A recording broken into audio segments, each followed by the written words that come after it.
नमस्कार, मी रेश्माज रेसिपीमध्ये आपलं खूप खूप खूप स्वागत.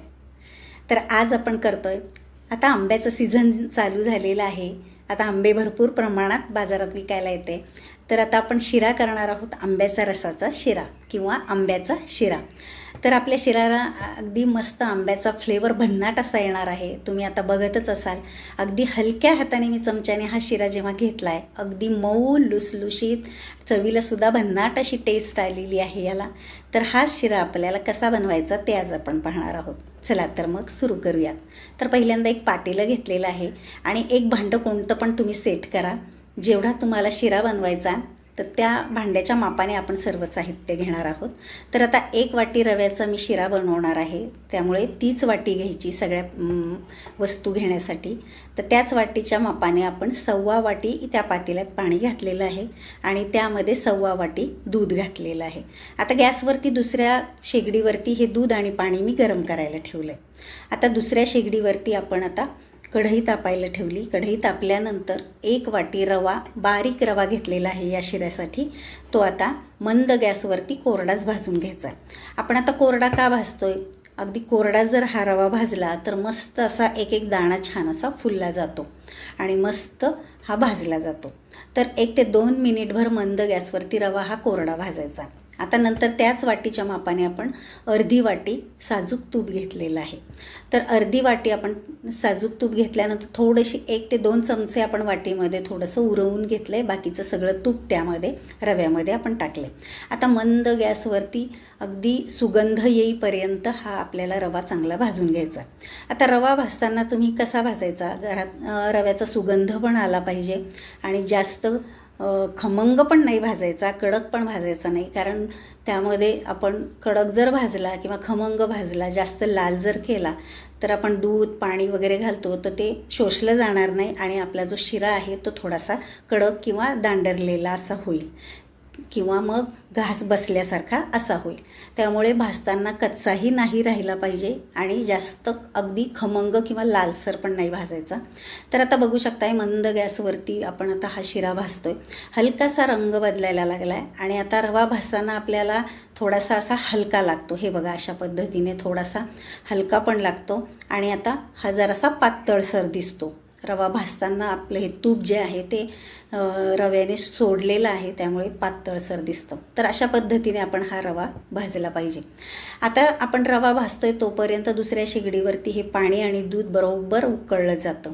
आता हे दोन्हीही गरम असतानाच आपण आता रव्यामध्ये हे दूध आणि पाणी जे आहे ते थोडं थोडं करून आपण त्यामध्ये टाकायचं आहे. एकदम टाकायचं नाही, कारण आपल्या हाताला वाफ येण्याची शक्यता असते. तर थोडं थोडं करून आपण हे दूध आणि पाणी ह्या रव्यामध्ये मिक्स करायचं आहे. पण तुम्ही एक लक्षात ठेवा, रवा आणि हे दूध आणि पाणी हे दोन्हीही गरम हवं. एकही त्यातलं गार नको किंवा थंड नको. त्यामुळे मग रवा हा दूध पाणी शोषलं जात नाही आणि आपला शिरा चांगला होणार नाही. दोन्हीही गरम असलं की लगेच हा रवा जो आहे तो दूध आणि पाणी लगेच शोषून घेतो. आणि आता आपण जे दूध आणि पाणी टाकले तर पहिल्यांदा आपल्याला पातळसर वाटतं आणि नंतर आपण हलवून जेव्हा घेतो तर त्यानंतर आपल्याला हे घट्टसर वाटायला सुरुवात होते. तर बघा, आता हळूहळू करून रव्याने हे दूध आणि पाणी चांगलं शोषून घेतलेलं आहे आणि आता आपला हा जो शिरा आहे बघा, दाटसर दिसतोय, म्हणजे पूर्णतः घट्ट झालेला आहे. तर अजून आता यामध्ये आपण आंब्याचा रससुद्धा घालायचा बाकी राहिलेला आहे. तर आता हा जो शिरा आहे, आपण 1.25 वाटी पाणी आणि 1.25 वाटी दूध का घेतलं आहे? जवळपास एकाच वाटीचं प्रमाण असतं, पण जो आपण जेव्हा शिरा बनवतो तर खाताना आपल्याला करताना मऊ वाटतो, पण खाताना जेव्हा थंड होतो किंवा थोडासा कोमट होतो त्यावेळेस घास बसण्याची शक्यता असते किंवा घास बसल्यासारखा वाटतो. तसं वाटू नये, अगदी मऊसूत तोंडात टाकताच विरघळेल असा जर बनवायचा असेल तर आपण आता हे दूध आणि पाणी 1.25 वाटीचं माप घ्या. आता त्यामध्ये आपण टाकलेलं आहे पाऊण वाटी साखर आणि चिमूटभर मीठ. पाऊण वाटी साखर टाकलेली आहे. अंदाज घेत आपण आता ही साखर टाकायची, कारण आपला अजून आंब्याचा रस बाकी आहे. आंब्याचा रस जर जास्त गोड असेल तर साखर एवढंच प्रमाण आपल्याला बास होतं. तर आता ही साखर टाकल्यानंतर पुन्हा हा जो शिरा आहे पातळ होतो आणि पुन्हा नंतर घट्ट व्हायला सुरुवात होते. तर अशाच पद्धतीने आपण आता साखर टाकल्यानंतर हलवून घेतलं आहे आणि आता त्यावरती 2 मिनटासाठी आपण झाकण ठेवलेलं आहे. आता 2 मिनिटभर आपण हे शिऱ्यावरती झाकण ठेवलेलं होतं. आता बघा आपण पुन्हा हलवून बघूयात. आता चांगला घट्टसर हा शिरा बनलेला आहे. अगदी मस्त एक एक दाणा छान असा फुललेला आहे. आपण जे दूध आणि पाणी वगैरे टाकलेलं आहे ते त्यामध्ये चांगलं मिक्स झालं आहे. आता मी टेस्ट करून पाहिली तर हा जो शिरा आहे थोडासा मला फिक्का वाटला आहे. पण आता त्यामध्ये आपण काय करणार आहोत, आंब्याचा रस घालायचा आहे. तर आंब्याच्या रसाची जी प्रोसेस आहे तर यापूर्वी मी हा आंब्याच्या रसाचा व्हिडिओ अपलोड केलेला होता. तर तुम्ही पाहिला नसेल तर तुम्ही आपल्या चॅनलवरती पाहू शकता. पण तरी पण मी सांगते तुम्हाला. तर आंबा जो आहे तो स्वच्छ धुवून घ्यायचा, कापून घ्यायचा, त्याचा सगळा गर काढून घ्यायचा, मिक्सरमध्ये फिरवून घ्यायचा आणि हा घट्टसर जो रस आहे तो हा 1 वाटी मी रस घेतलेला आहे तो यामध्ये टाकला आहे. त्यामध्ये मी अजिबात पाणी घातलेलं नाही किंवा साखरही घातलेली नाही. आता हा जो आंब्याचा रस टाकल्यानंतर आपण या शिऱ्याची थोडीशी टेस्ट बघायची. तर ते टाकूनसुद्धा जर आपल्याला फिक्का वाटला तर तुम्ही साखर अजून त्यामध्ये वाढवू शकता. तर आता मी पण टेस्ट करून पाहते तर मला फिक्का वाटतोच आहे. आपण त्यामध्ये पुन्हा आपण साखर टाकूयात. तर बघा आता सगळं आंब्याचा रस घातल्यानंतर कलरसुद्धा बघा त्याचा इतका मस्त आला आहे.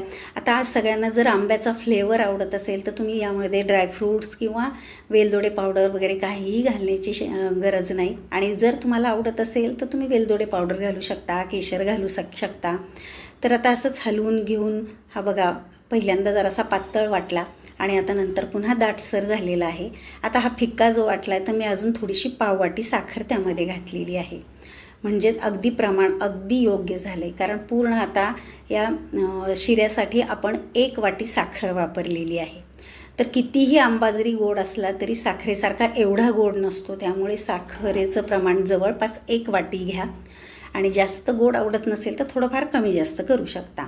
तर आता साखर टाकल्यानंतर पुन्हा हा जो शिरा आहे थोडासा पातळसर दिसतो आहे. त्यामुळे जरासं हलवून घेऊन तुम्ही थोडासा घट्टसर करू शकता. पण आता सध्या जो तुम्हाला पातळ वाटतो आहे तो नंतर जेव्हा थंड होईल तेव्हा पुन्हा हा घट्ट वाटतो. पण मऊसूत अगदी तोंडात टाकताच विरघळेल असा आपला हा शिरा तयार होतो. तर आता आपण त्यामध्ये घालणार आहोत जे आपण वाटीमध्ये थोडंसं तूप उरवून ठेवलेलं होतं ते तूप. आता हे तूप शेवट टाकल्यामुळे काय होतं, ह्यात शिऱ्याला जी चकाकी पण येते आणि अगदी तुपाचा जो साजूक तुपाचा जो फ्लेवर आहे तो एकदम छान येतो. अगदी शेवट टाकायचं हे तूप आणि मस्त असं मिक्स करायचं. तर बघा याचा रंग पण खूप छान आणि साजूक तूप शेवट टाकल्यामुळे सुद्धा आणि आंब्याचा जो फ्लेवर आहे या शिऱ्याला खूप मस्त येतो. तर या अक्षय तृतीयेला नक्की तुम्ही हा ट्राय करून पहा. जे कोणी आंब्याचा रस किंवा पुरणपोळी करत नाही तर तुम्ही हा शिरा नक्कीच करू शकता आणि याची टेस्ट पण पाहू शकता. तर बघा आता आपला हा शिरा एकदम मस्त खाण्यासाठी तयार झालेला आहे. आता सध्या तुम्हाला थोडासा पातळ वाटत असेल पण नंतर थोड्या वेळाने अगदी दाटसर होतो आणि घास बसत नाही. म्हणजे जास्त पातळही नाही किंवा जास्त असा घट्टसरसुद्धा नाही. तर असाच हा शिरा जो आहे तुम्ही एकदा ट्राय करून पहा आणि कसा झाला मला कमेंट करून पण सांगा. तर बघा आता थोड्या वेळ आपण आता हा शिरा जो आहे छान असा शिजवून घेतला आहे, परतून घेतलेला आहे. तर आता तयार झाला आहे. तर आता एका वाटीला मी थोडासा तुपाचा हात लावला आहे. आता आपण काढून घेऊया, त्याची मूद पाडून घेऊया. तर एका प्लेटमध्ये आता मी याची मूद पाडून घेते. तर बघा मस्त असा हा छान आपला शिरा तयार झालेला आहे खाण्यासाठी. तर इतर वेळेस आंब्याचं सीझन जेव्हा चालू आहे त्यावेळेस आपण वेगवेगळे आंब्याचे पदार्थ करतो. तसाच हा शिरासुद्धा तुम्ही करून पहा. तर वेगवेगळ्या फळांचा आपण केलेला आहे, आपल्या चॅनलवर जाऊन तुम्ही पाहू शकता. तर आज आपण आंब्याचा शिरा हा केलेला आहे. तर त्यावेळेस डेकोरेशनसाठी त्यावर आपण आता बदाम ठेवलेला आहे. आता तुम्ही पाहू शकता अगदी चमच्याने सुद्धा आपण हलक्या हाताने घेतला तरी अगदी मस्त मऊ लुसलुशीत एक एक दाणा अगदी तोंडात टाकताच अगदी विरघळून जातो. इतका मस्त असा हा शिरा बनतो. रंगाने टेस्टसुद्धा खूप छान होते. तर हा शिरा तुम्हाला कसा वाटला मला कमेंट करून सांगा. आवडला असेल किंवा आपल्या चॅनलला तुम्ही नवीन असाल तर आपल्या चॅनलला लाईक करा, शेअर करा आणि सबस्क्राईब करायला मात्र विसरू नका.